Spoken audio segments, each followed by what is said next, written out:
chicken necro for day.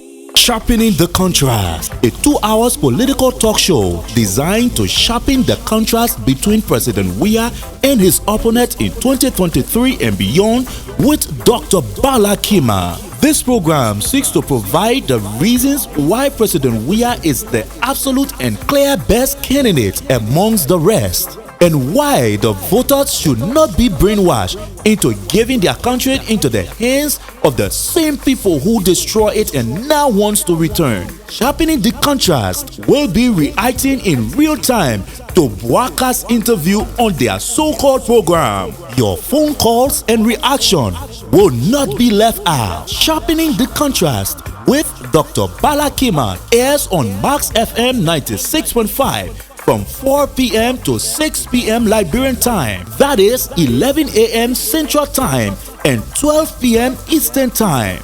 Sharpening the Contrast live on Max FM 96.5 this Saturday from 4 p.m. Liberian time to 6 p.m. We were not here, but we're here now.